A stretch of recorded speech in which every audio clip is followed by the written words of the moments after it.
أن تعرف نفسك، أن تعرف رسالتك وشغفك، أن تلهمك نجاحات المبدعين معنا. هنا تبدأ القصة.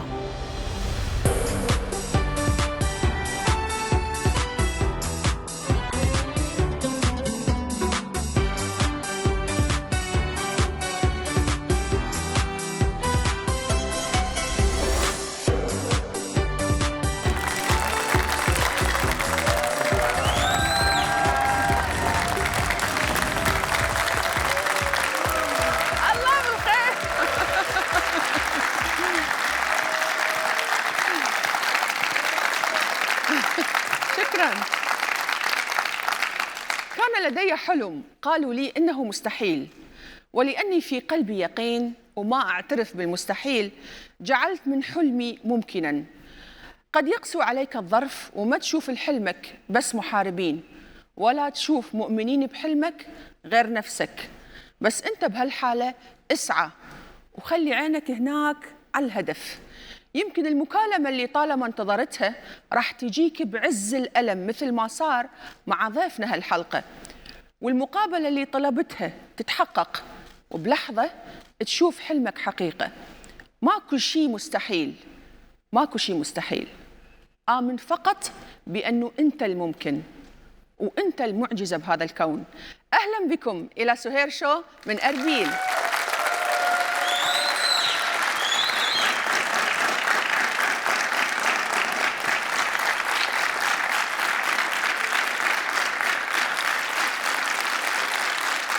My guest today is an international star. He comes from Italy.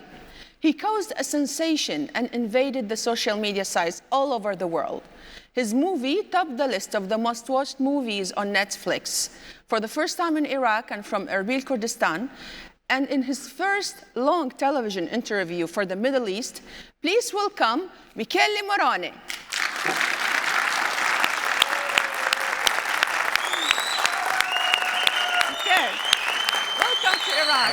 Thank you. I'm so happy to have Thank you so much. Thank you so much. Thank you so much. Please have a seat. Thank you. All right. Can I call you Mickey? You can, of course. Okay. Susu, right? I've heard Susu. Yeah. Yes. That's your name. I've heard that you can speak Arabic, particularly Lebanese. Yeah, few words, not a lot. I mean. So كيفك؟ Alhamdulillah. مرتاح? You're fine, comfortable? Yeah. Hey, أكيد. Merci. حلو.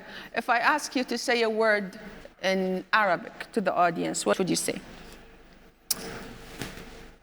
Just the girl just told me now. Yes, كلمة عربي. حبيبي. Yes, which حبيبي. means love, right? Yes, حبيبي, my love. My love. ما حبيبي يا نور العين. All of this. Allah. Yeah. We can say that the movie 365 Days is a turning point in your life. How are you living this transition now? You know, 365 gave me the opportunity to be here today, and but it was just the beginning. Now, you know, I have to keep it up, and when you have to keep it up, it's much more difficult than to reach that level. You know what I mean? So I'm just living normal, just practicing every day. Just want to be a better artist every day, you know, because even the success is not an easy thing. So you just, you know, sometimes you have to focus on yourself more than you're out. I'm hot, like I'm just, you know. Of course. Studio is,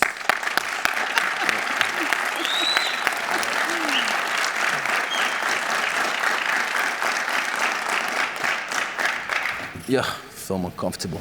You were working as a gardener in a small village when you got the call that offered you the job, the main role in 365 Days. You went to Poland, you signed the contract. So did you know that this would be the path to becoming an international star? No, at all. I mean, I was working as a gardener because My life back then was just a disaster, you know. Just so I've stopped, you know, acting for a couple of years, and they just called me for this. You know, Mickey, we're trying to find, you know, the main character for this movie, and I was working that day, and I remember I've answered the phone, and I was like, you know, I don't act anymore. Like, I don't want to do it. I have no time to make castings. So at the phone, it was the director, and I told him, listen, I'm not coming. I'm not coming. But he told me, like, you don't have to make a casting. You're chosen already. So, look, I'm gonna just make you a ticket, flight ticket. If you want to come, you come. If you don't want to come, you know, we are friends anyway. So 3 or 2 days later, I remember I called my boss on the gardening, and I've told him, listen, I don't feel good, you know, I'm not coming at work. And I just grabbed a small bag and a flight to Poland, and there was a contract ready for me, and Great. that's how it starts, everything. Are you afraid that continuing to play the role of sexually maniac mafia guy will label you forever as an erotic movie star? I'm not afraid of it, but in a way it bothers me a little bit, you know, we can say, because I was born as an artist, as an actor. I wasn't born as an erotic actor. Yeah. So my job on set, as an artist, as an actor, my job is to get into the life of people.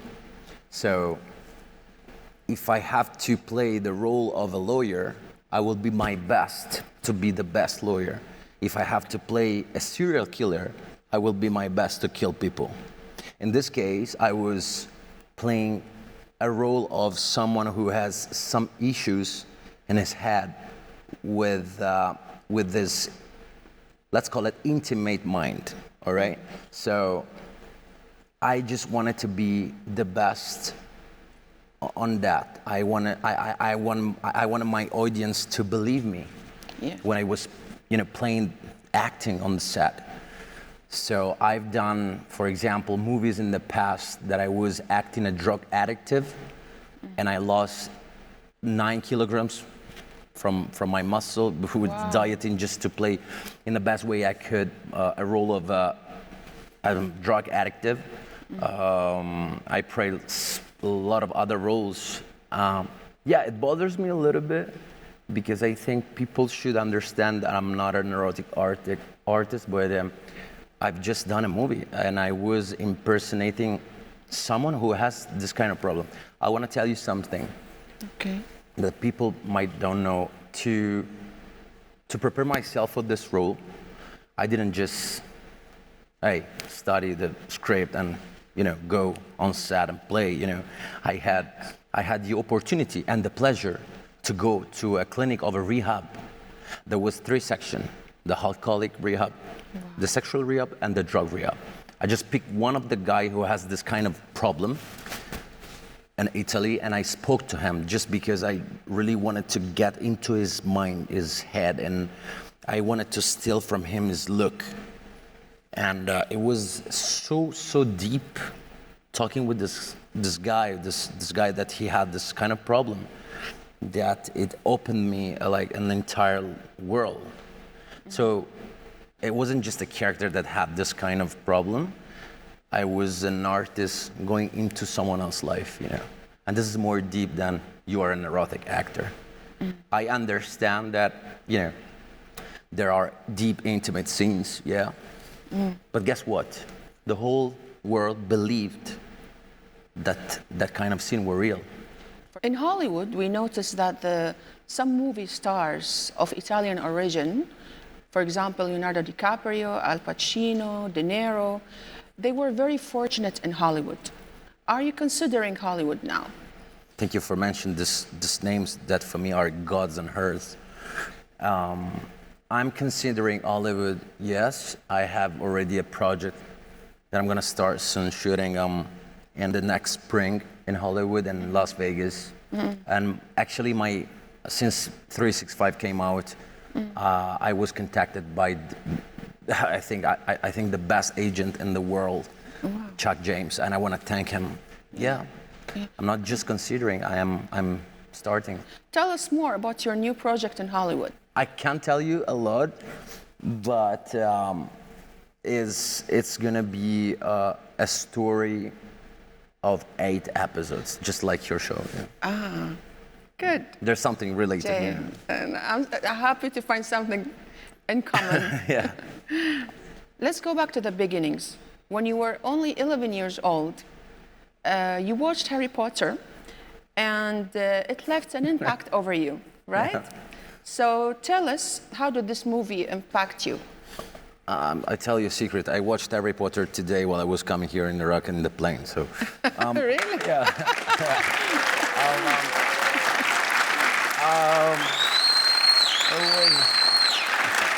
I like this. I'm impressed. You know everything about my life. Wow, you're a good one. Yeah. We have more to come. You will love it. Okay. I used to like acting in the school, you know, for Christmas, you know, and I used to feel comfortable. Once the movie came out, Harry Potter came out, I felt like, oh, you know when you have a switch in your head and it's, this is what I want to do. You know, I found it. I remember I was young, I was watching the movie, and I was thinking, hey, I would love to be on that set. I would like to be in front of that camera, playing that movie. And I said, wow, this is exactly what I want to do. So apparently you knew what you want, you knew your passion early in your childhood, and you dreamt of being an actor. But did you dream of becoming an international star this fast? I had no limits. I didn't want to become an actor. I wanted to become the actor. I mean, like, you know, acting is my life. It's my entire life. I love to be someone else. And if they watch you only in Italy, haram. Of course. You know, if they watch you in the whole world, it's better, you know? Yeah. You are an actor, a singer, you play guitar, and also you worked as a gardener. Where do you find yourself more? Gardening, of course. Gardening? Yeah. No, I'm kidding. If I have to be honest with you, because I like to be someone else, I like to be on the film industry, yeah, more. I heard you say in more than one occasion that I want people to know the real me. I don't want them to focus on my appearance. But how are you going to prove to people that you are more than a good-looking guy? It's very difficult to show people who you really are, even because I don't want to show all the people who I really am, only people that I love. If we're talking about my personal life, I think you show people who you really are. I don't know how to answer this question, you know, it's so complicated. I think that all the people on social medias, for example, that they are spreading all of this happiness, this beauty, this energy, this money. I think these are the ones who are not really themselves. Because if we could have on Instagram, for example, a part you can post, you can put stories, you can go live, and you can show your sadness. Nobody would choose to show their sadness. Are you most of the time a sad person? Look, I'm not always sad, and I'm not always happy. I spend a lot of time more sad than happy. Yeah, I can tell you. Why? You know, there is some people that they are just happy. Some other people, they're just sad without no reason, you know. Or maybe they know the reason, but they don't want to show. Or I'm not talking about sadness. Maybe you got me wrong. I mean, I'm not all the time sad. I'm not extremely happy all the time. Okay. You know, I'm just a person that thinks a lot, you know, even when he sleeps. So when you think a lot, you don't really have time to laugh without a reason, you know, Yes. because you're focusing on thinking. And Can we know more about what you're thinking all the time or most of time? it's a mix of things. It's a mix of work, family, kids, mom, sisters. With all of this, it doesn't come only the happiness. It comes more problem, because the more famous you are, the more you think, you know. And sometimes I get tired of myself, of my mind, because I can't stop it.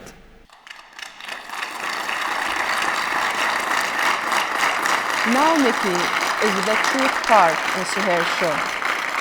As you will notice, the whole ambience in the show will change. So are you ready to tell the truth and nothing but the truth? Let's do it. The 18th of April, 2003. What does this date mean for you? This date, it's the turning point of my life.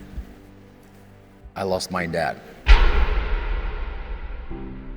And I lost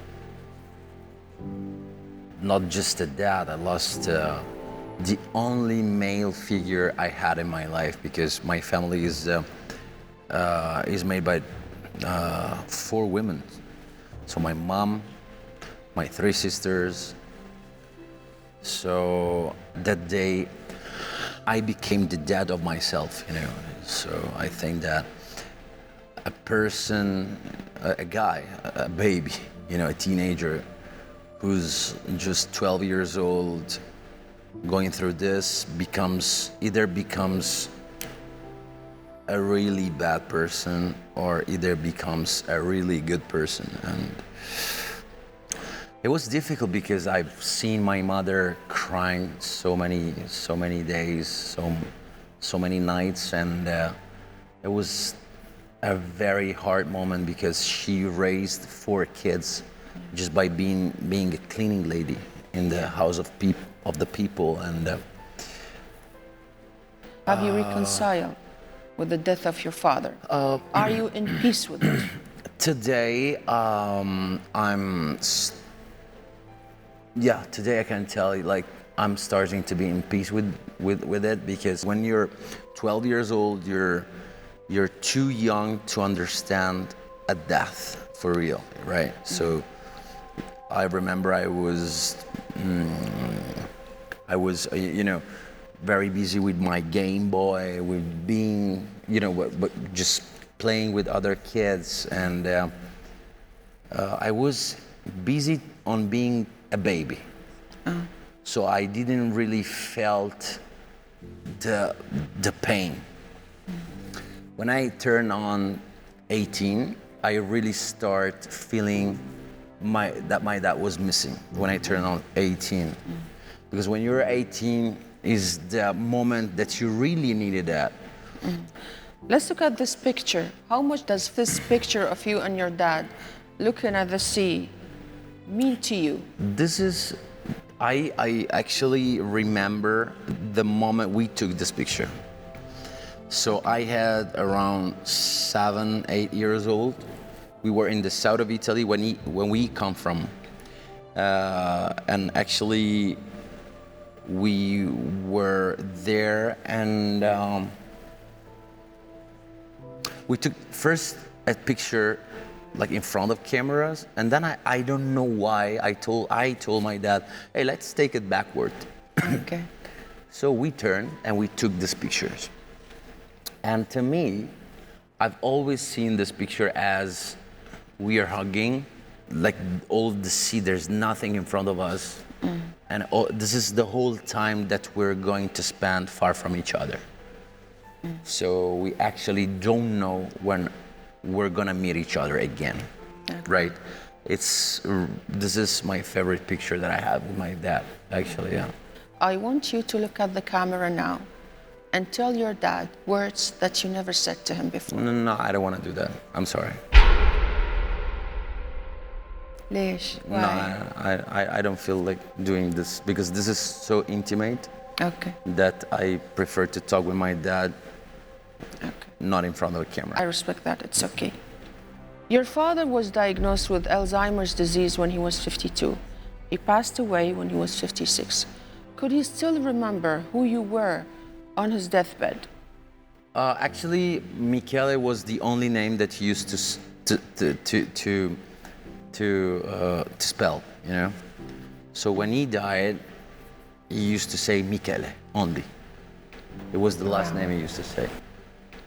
I was there. I was just a little kid, and you know, but when I was in the house and my uncle, my mom's brother was with me.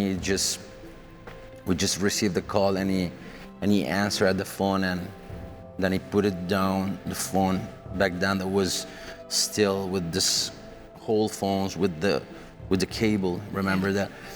And he's just said he's not gonna suffer anymore. He didn't say he died. He said he's not going to suffer anymore. Wow. And then I understood that, you know, my dad passed away, and it was a shock. But I remember that I started crying, not because I felt like crying. I start crying just because it's something that usually people do, you know, is someone dies, so you cry. But I didn't feel it. I felt it later on, yeah. I felt it more inside me later.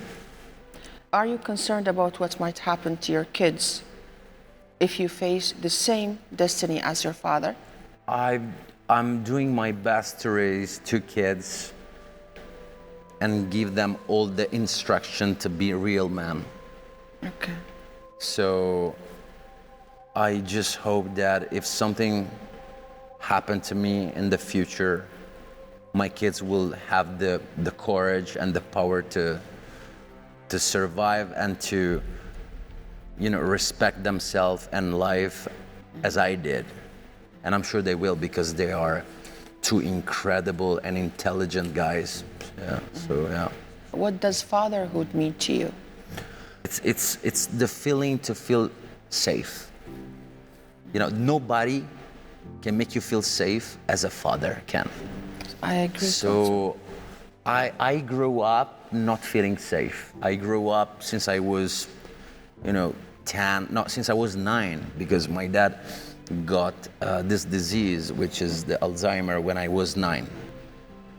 So it wasn't himself for the last 3 years of his life. It wasn't himself anymore. So I grew up in my life not feeling unsafe. So I used to be the guardian of myself, the father of myself. So I want to make sure that my kids feel safe all the time. You know? How would your children, Marcus and Brando, would perceive you in like 15 years from now? When you don't have a passion in life, whatever it is, you feel lost. So I would love them to have a real passion.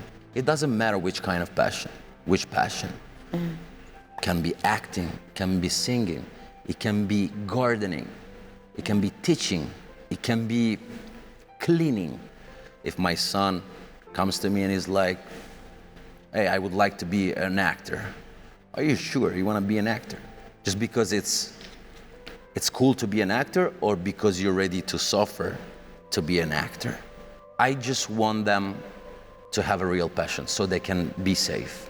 As you mentioned earlier, Mickey, Your mom worked as a cleaning lady to provide for you and your sisters. So what do you remember from that period of time? My mom, she's the most strong woman I've ever met in my life. But I'm not saying that because of course, my mom, she's the most beautiful and lovely person we can have and meet in our life. But for real, I've seen things that my mom went through that I couldn't not go through. For example, losing her man, Yeah. her husband, her stone. But I remember when I was young that she used to cry a lot. She used to cry a lot. And once I was like around, my dad was about to die. We were in the bed together, and at a certain point, I felt my mom, she was holding her tears. And I just turned around and I told her, hey, stop. You wanna cry? Just cry. You wanna explode? Explode. Don't keep it inside. Because if you keep it inside, you're just gonna hurt yourself. Just cry. And I remember that moment, she just exploded in tears as I've never seen her before. I've got a little bit scared on seeing my mom that way, but in the same time, I was the man of the family, you know. Your life wasn't easy. What were the jobs that you had to take? Any kind of jobs. I've worked as, as a worker, like building, constructions. I used to put floors down. I worked as a gardener, as a waiter, as there was a period of my life that I started also selling hoovers, to clean. So I used to go, house by house, ringing bells. Hey, hi, I'm Michele. I want to show you this new hoover. It can help you, And I was quite good. I used to work because I wanted to make money to reach my goal. I wasn't doing all of these jobs because I wanted to do that jobs. Because that jobs, I respect them a lot, but they weren't my goal in life. So I didn't have money. I had to work to make money to reach my goals, which was the acting. Very good.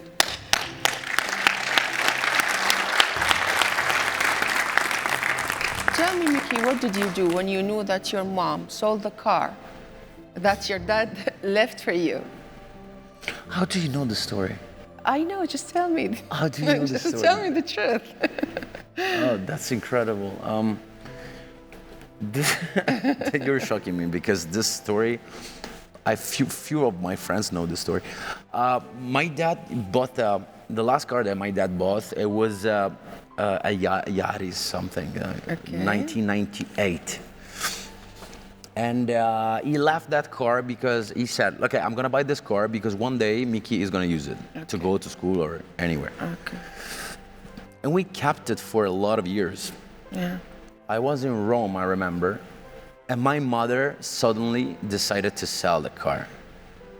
And I was telling her, don't sell the car because I want the car. Although I had, after the movie, 5-6 cars. Okay. I had all kind of cars, but I wanted that car to keep that car for myself. Although it wasn't working anymore, but I wanted to fix it and keep it for me.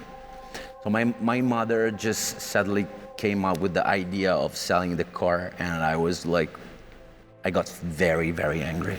Very angry. شنو سويت? What did you do? No, How you expressed yourself? I didn't speak with her for 3 months. Because she knew that I wanted to have that car. Because it wasn't a nice car, but it had a big value. So she didn't just sell it, she just crushed it. She just destroyed the car, and I was like, why did you do that? Okay, so tell me, Mickey, why did you sell all the cars that you bought when you first became famous? When you don't have nothing in life, when you have nothing, we always dream about having the most beautiful things, And once I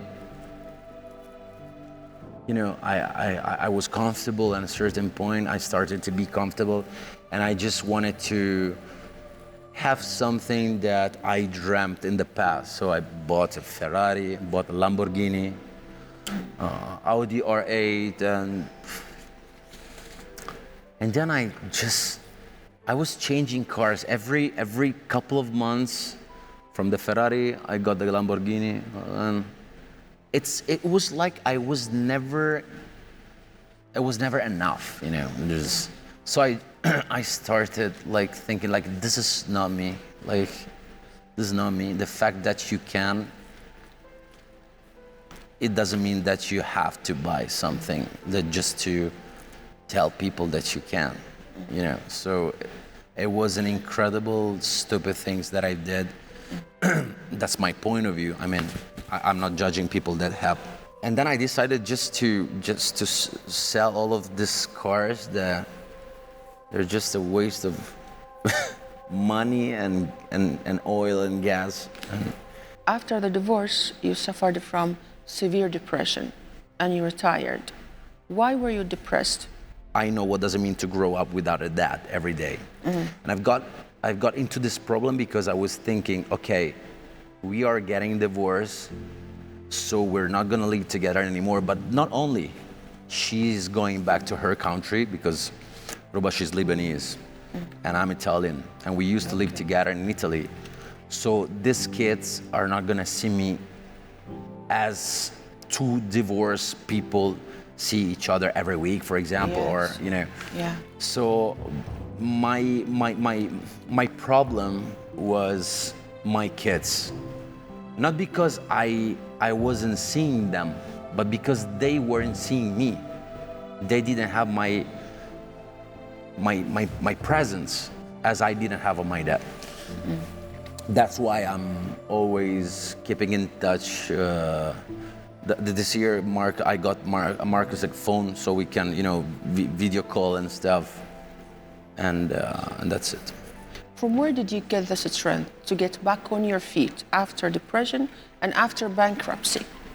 I've just, you know, I've started a long procedure with the psychotherapist, and then I've just wake up. At a certain point, I remembered that I had a goal in life.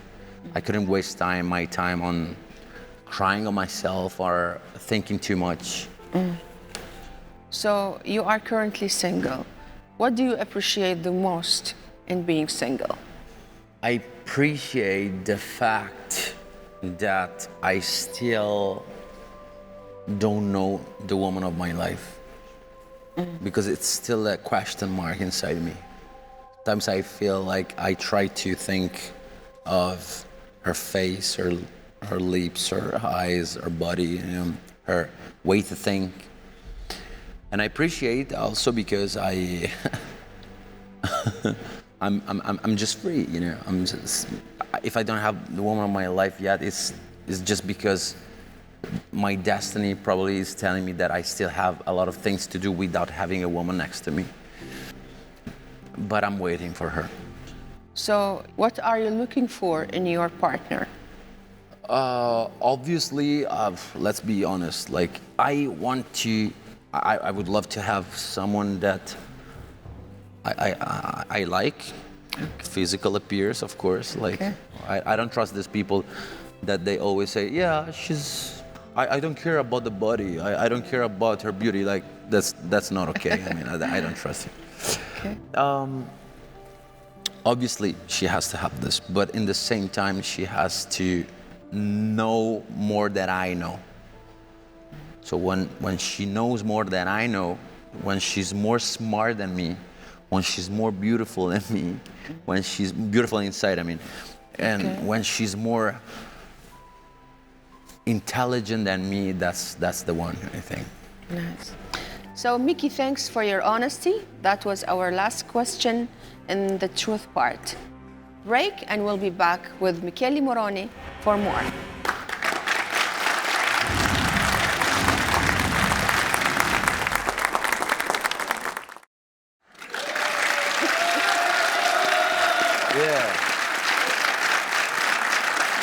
So, Miki, you're not only an actor, you're a very good singer and guitar player. Tell us, how did you learn playing guitar? Thank you for telling me this, but I'm not a good guitar player. I just like to use the guitar just to write down, to accompany myself for when I'm working on a new song, and just to find the right rhythm, the right sound and stuff. How did you learn to play guitar?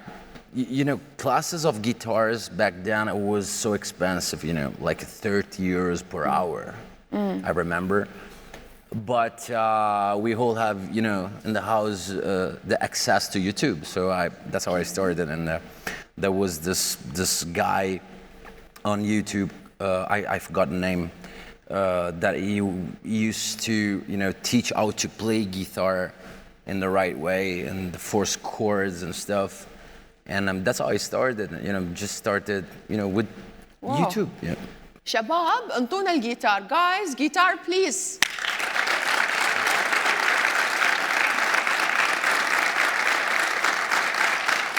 Thank you. Thank you. Appreciate it. As I said,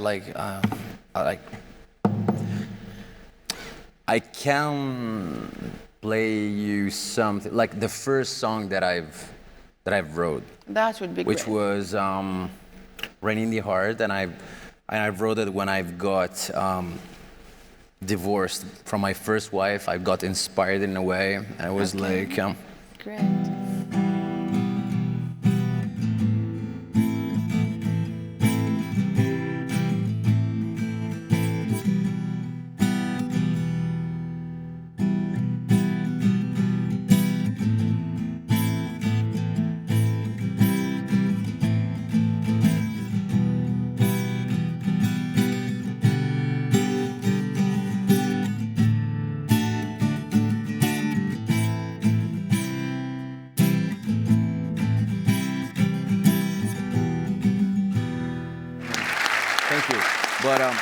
Thank you. Appreciate it. This is something that I'm writing for my mom. Oh, so nice.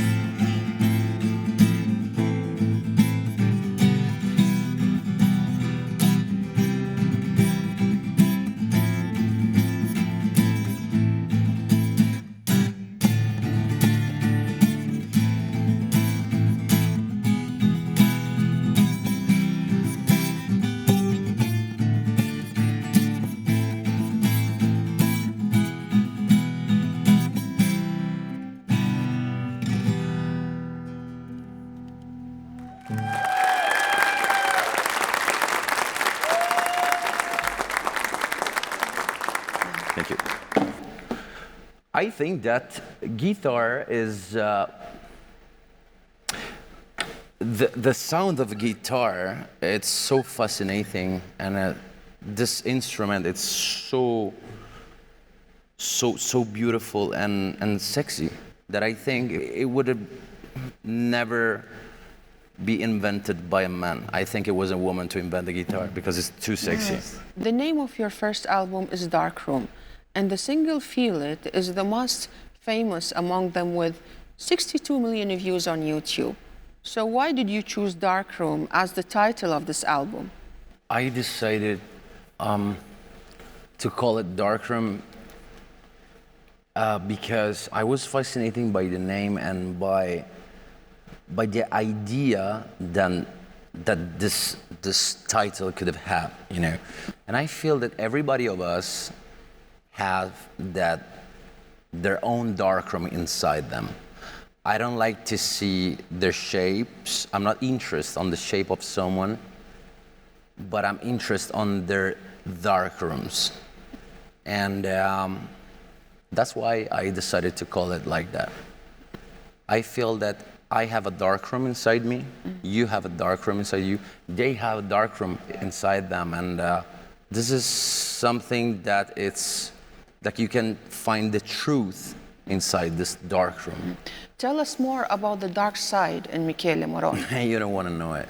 Why? ليش? A dark side, it's dark because you can't see it. It says the words, it's a dark side, and you cannot see it. So basically my dark side, it's so deep that I cannot see it, but it's still in me.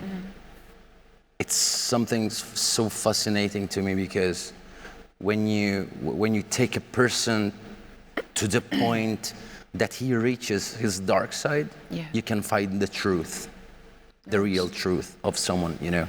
Name 3 dark traits in Michele Moroni. I'm selfish.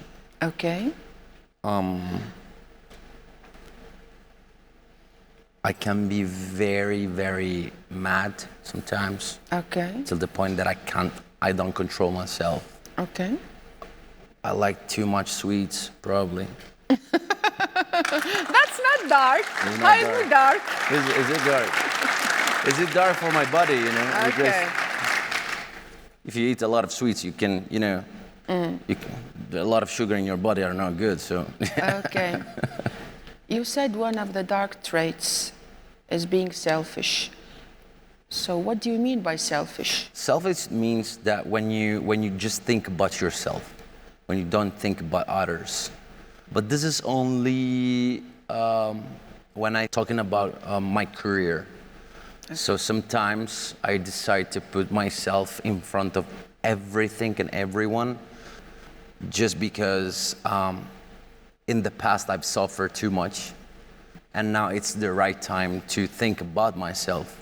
So I don't want to waste my time on talking with people that are, they have no value to me or facing problem that they can be solved in half a second. I don't know if you ever had someone, for example, that comes to you and he asks you help. Hey, I need help. But maybe this person doesn't do anything, nothing, not even 5% to solve their problem. They're just waiting for you to solve their problem. So in this way, I started to be a little bit selfish because you help them by not helping them. When you really want to help someone, I think you should not help them. So you can find the right power and the right courage to solve their own problem. إذن هي أنانية إيجابية. So it's positive selfishness. It can be positive sometimes, yeah. How do you feel about Arabic music? And do you know any of the Arabic stars? I know Amir Diab. Okay. Amir Diab. Amir Diab. Just because 10 years ago, I was in Milan. Okay. I used to be a worker for building construction. I was completely dirty because I was working in an apartment. And then there was a break and I went down to smoke a cigarette. And I was just smoking my cigarettes and I passed a girl. Okay. I remember she was, her name was Hind. Okay. And she was from Saudi Arabia. Okay. So we started talking and stuff and blah, yeah. And she was like, hey, do you know this artist? She was listening to Habibi Anur Al-Ayani. I was like, wow, I like this. Who is this? That's how I started listening to Amir Diab, because of this girl that I've met. We can put you the song if you like. نقدر نحط لك الأغنية هسه. You want to put the song? Yes? Let's put the song. Let's put the song. Yeah, that was the one. Yeah, I like it. I love it. It makes me remind of, Nice. you know, the Reminds past. you, yeah. I love it.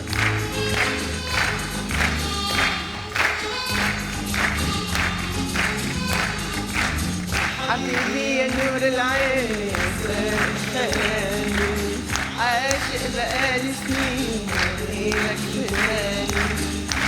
I know the sound of the words, but I don't know what she's saying. I know that Habibi and Yanur Alayan, it's yeah.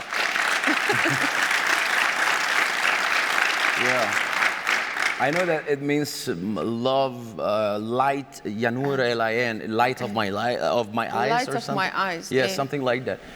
Yeah. You stole my mind. يسار خيالي. You stole my imagination. Yeah, it's so poetic, yeah. Yeah. Apparently, Mickey, you love tattoos. We want you to tell us how many tattoos you have, and also tell us the story of each tattoo. I feel tattoos are like, you know, it's like a book. Okay. It's my body is like the book of my life, you know, and I write it down. You know, so many, yeah. I've tattooed so many things. The first one was this. Okay.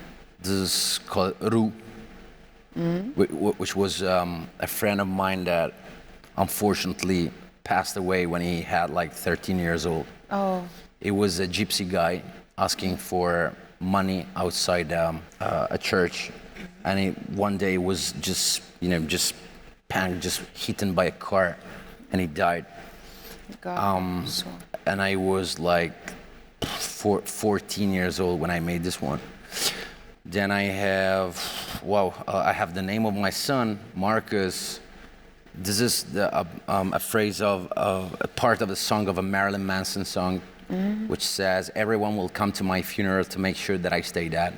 Okay. This, for example, so many people think that this is a creepy tattoo because of what it's written, but in the same time, I feel it has such a powerful meaning because you live your life so deeply and you do so many things. You discover so many stuff, cultures, people, food, and you become so big in the world that when you die, everyone have to come to a funeral to make sure that you really dead.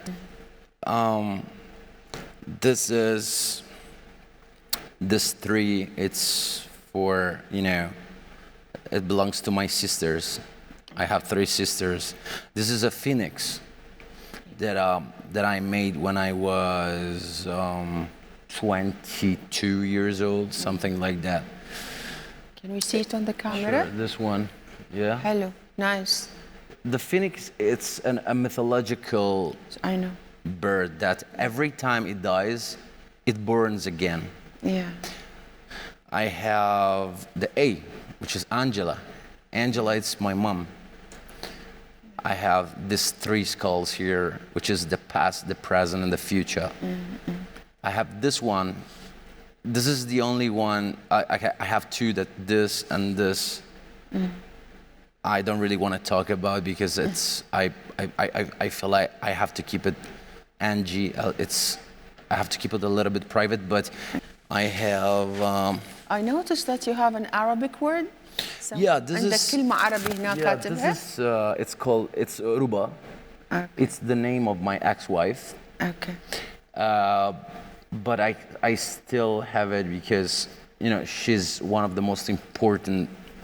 She's a great woman. She's one of the most important women, and that she's still in my life because she's the mom of my 2 creatures, my 2 kids, and I've honor big respect. When I feel when 2 people are not, they don't bounce each other anymore, but they still respect each other. Nice. They have something, they still have something, which is not that love that people might think, but it's even more deep, Okay. So when there's respect, there's a lot of things, there's a lot of passion between 2. I have many tattoos here. This is Cloud, which is the name of my. I had a dog, and we spent so many beautiful moments together when I was completely alone in life. I just had this dog, and it was a white wolf. It was Nice. big white wolf. Yeah, nice. And it was my best friend at the time. عندك كثير tattoos ما شاء الله. So you have so many tattoos. A lot of tattoos. We can stay here talking for 2 weeks, about my tattoos. Of course. I have one here. Where? Oh my God! Can we take it? Yeah. Can you show it to the camera? Yeah, sure. Wow. A lot of tattoos.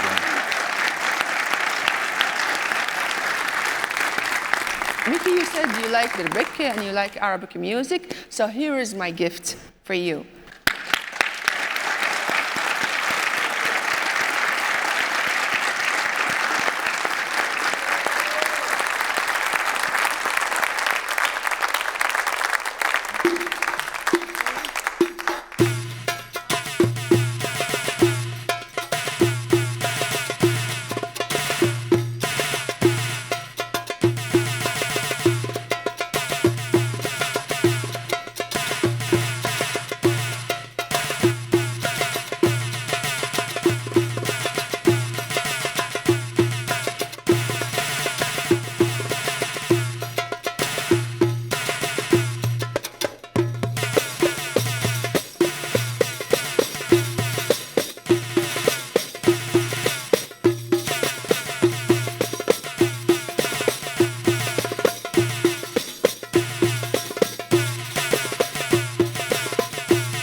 How did you find them? Did you like it?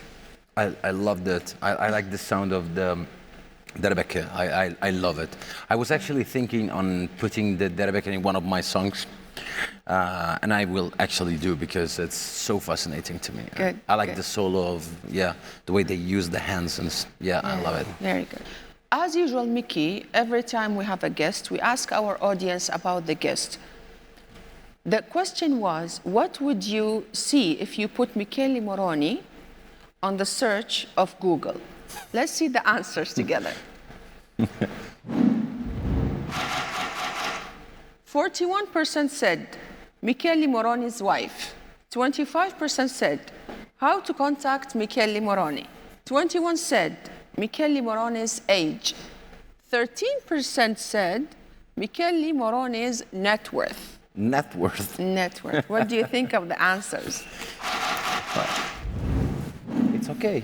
Why not? If they're curious on someone else, why not to get information about them? How to contact Michele Moroni? You have to go through a lot of people. I mean, I've got my managers, my agents, my publicists, and. Let's hear a question from the audience. أهلا وسهلا فيك بالعراق. أول فيلم إلك كان 365 يوم. إيش قد كان أجرك بهذا الفيلم؟ وهسه إيش قد أجرك بالفيلم في 2020؟ So he was asking how much were you paid for 365 days and how much do they pay you now? Okay, that's an interesting question. At the beginning, I wasn't a known actor.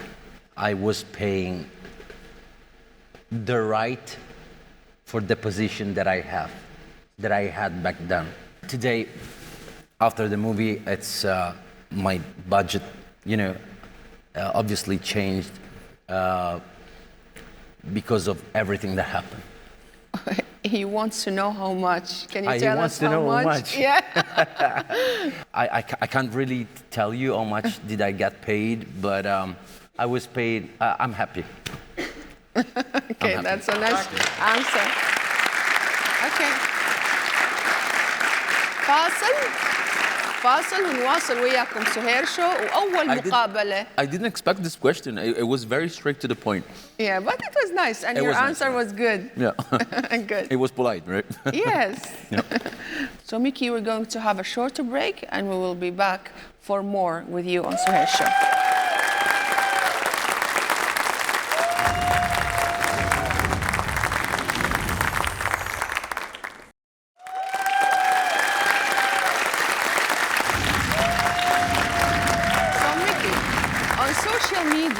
Particularly on Instagram account, the night your movie 365 Days started showing on Netflix, you gained 2 million followers at the same night.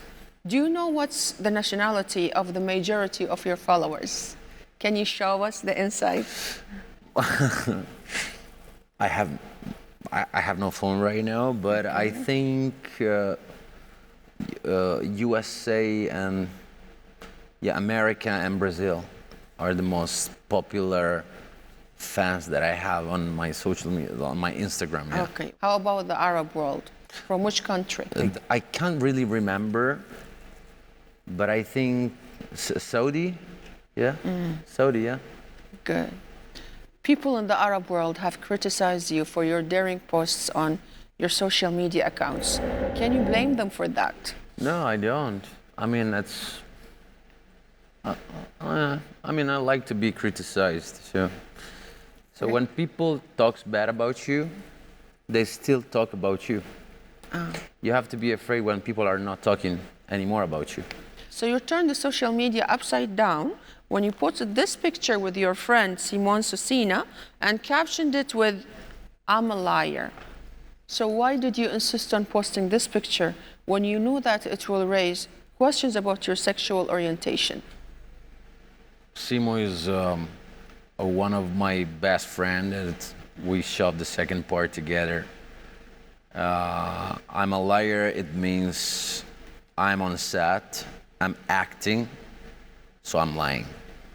Okay. So this is just a picture between two friends, and if the people I don't know, felt offended because of this picture, is none of my business, because I don't get offended for someone else's pictures, and I don't think people might feel, you know, the power to ask for someone else's sexual orientation, because if someone is gay, I don't care. If someone is straight, still, I don't care. It's none of my business.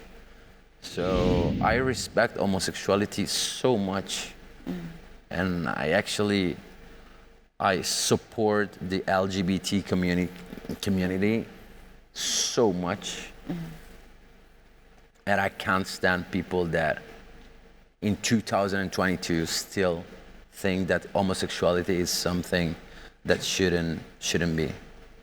So, Mickey, since you are bold and straightforward, I'm going to ask you a series of quick questions, and I need quick answers, okay? Yeah. You were asked in an interview about the personality that you would like to meet in the Arab world. You answered and said, the king. We want to know, which king did you mean, and what do you plan to discuss with the king? Probably Sheikh Mohammed. By the way, he's the ruler of Dubai, but they don't have a king in UAE. But he is the ruler of Dubai, Sheikh Mohammed. What would you tell Sheikh Mohammed if you see him? But probably, like, I wouldn't have anything to tell him. I would just listen to him, because it's such a deep person. And so when you have someone in front of you like him, like, what can you say, you know? You just have to be quiet and listen. Nice. What's the difference between an Arab woman and a Western woman, in your opinion, of course? I have no idea. For me, women are women. There's no difference. We are whole human being. Yes, we have our culture, but in the same time, we are people. Women are women, you know. You find yourself lucky with women? And well, why? So, I mean, I'm not very lucky in love, to be honest. And why? ليش? Because every time, like, you know, some women wants me as, you know, but when I'm interested on someone, she doesn't want me. So I'm not very lucky in love. I'm lucky in something else. How many times you've been rejected by a woman? So many. Like how many times? Hundreds of times. Really? So many. Do you believe that? تصدقون هذا الشيء? No. No, trust me. No. I don't believe you. I don't believe you. I mean, because, you know, there's always this, like, when I meet a new person, like a new girl, a new woman, they always start like, I'm gonna act tough because probably he has all the women he wants. So me, I'm gonna act tough. And the problem is that they all do like this. So it's very difficult. It's very difficult to get into a serious relationship for me, because I just didn't find it the right one. Yeah. We have another question related to the same topic, but your friend Federico will ask it on our behalf. Let's look at the video. Hi, brother. I want to ask you, which is the first thing you look at in a woman?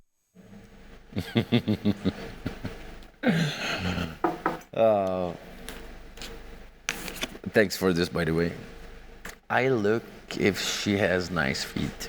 Really? Yeah. I feel that the feet of a woman can tell a lot of a woman. So what do feet tell you about a woman's personality?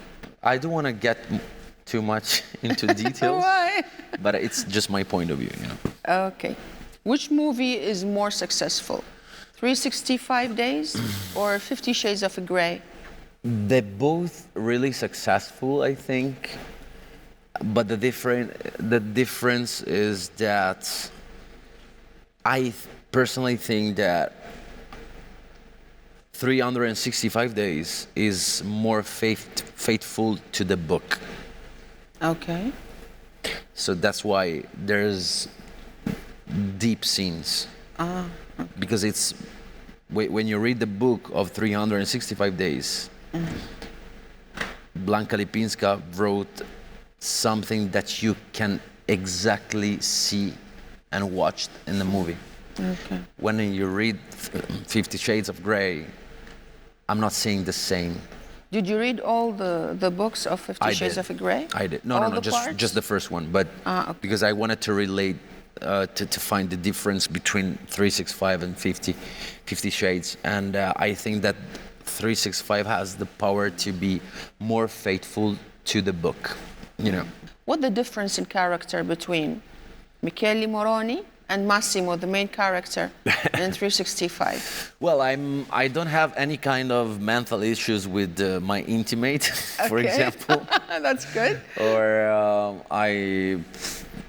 they are two completely, totally different people. He's very serious. This guy. He's very serious. He's very calm, and I'm not very serious. I don't take myself very seriously. Serious. So he's more like a boss, you know. I'm not. I'm just تحب not. شخصيته? Do you like Massimo's character? I do like Massimo's character.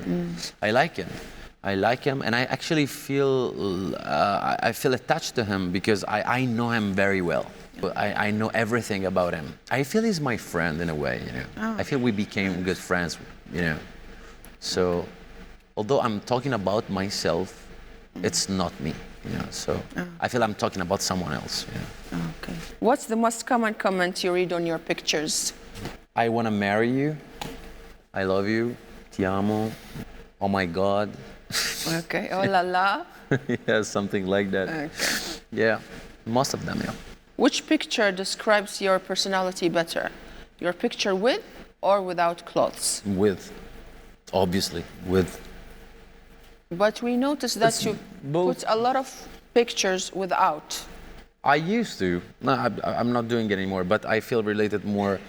To be honest, this is me. It's me with and without. So it's me. I can be related to one of the other. Which of these creatures really exists in your opinion? Mermaids or aliens? Let's see the picture. Simpsons. What? Simpsons.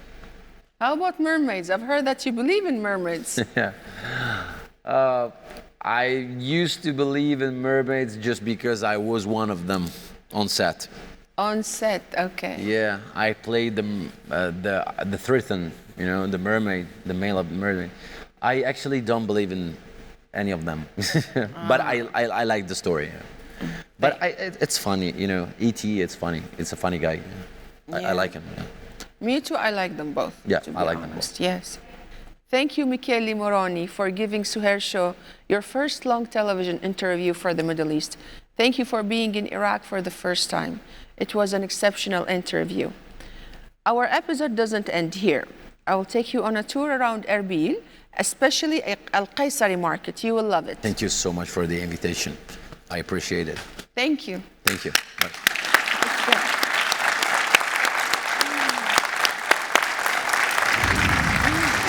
Thank you so much. So great. Thank you. I really enjoyed it.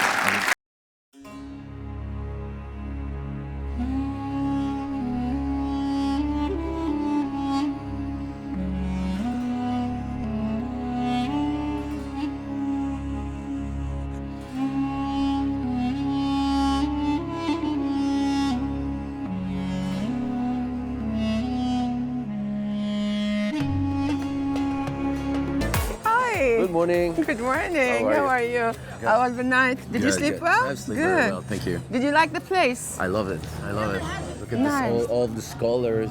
Yeah. It's amazing. This is Al-Qaisar Bazaar, and it's so ancient. And as you can see here, we are under the ancient citadel. The first souk appeared in the 13th century, okay? I know you like the music and the Arabic music. Let's go inside and find out what's inside. Let's do it. Let's do it.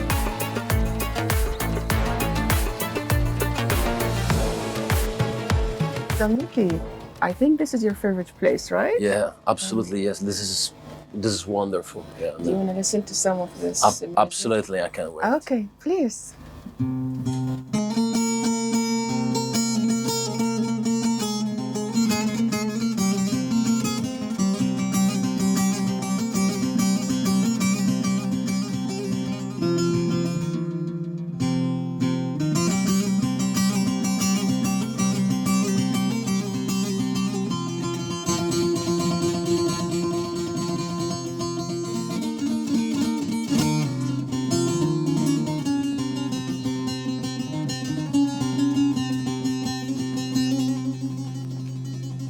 Wow. you. Wow. Thank you. Wow. Thank you so much. I appreciate it. Really, really good. Like the sound of this instrument is. Do you hear it for the first time? No, it's Okay. not. But I am seeing this instrument for the first time. Like. Great. Would you like to play? I don't know how You to don't play know how? this. Like I don't know how to play it because it's different from a guitar. It is It's- different. The I don't sound know is different. If you want to try. the chords.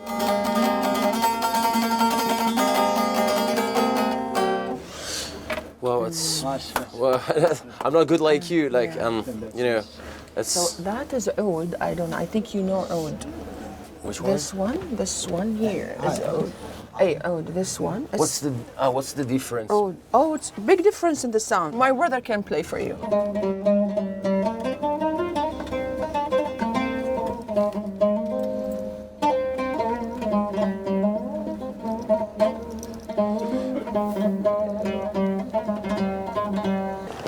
You liked it inside?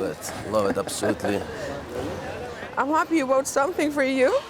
Yeah, I actually bought the one that I liked it the Good most. choice. Good Yeah. choice.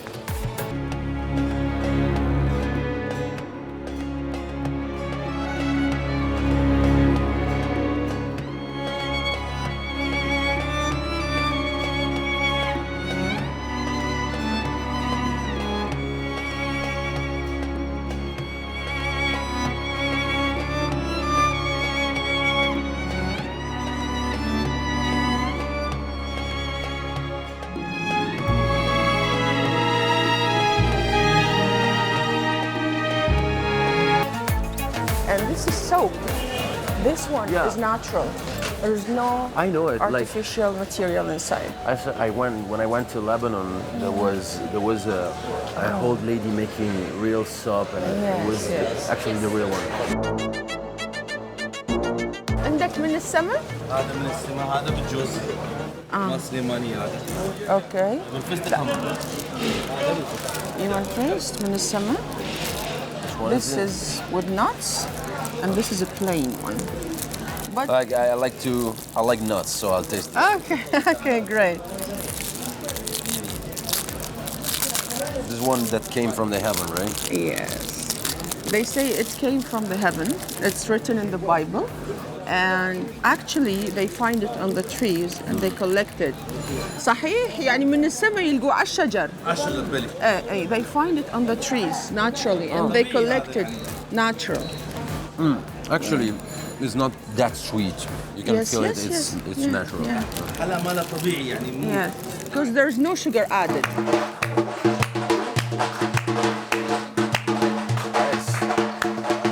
You want to try? I do try. شلون؟ Show me how to do it.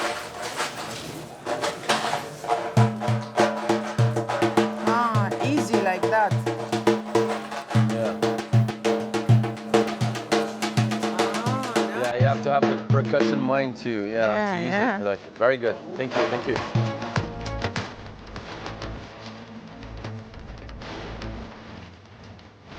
So, did you like it? I loved it. It was an amazing adventure into this, very whole world. Yeah. I loved it. Yeah. I love this kind of things. I love unusual, parts of the world Nice. to visit. Well, we were so happy to have you. Thank you so much. Thank you so much. You were amazing in the interview. Thank you You so were much. real. You opened your heart, and I'm so happy to have you also here in the market. and I wish you come back. Are you going to come back? I will, because you know, like there's much more to discover. Great. Thank you so much. Thank you. Thank you.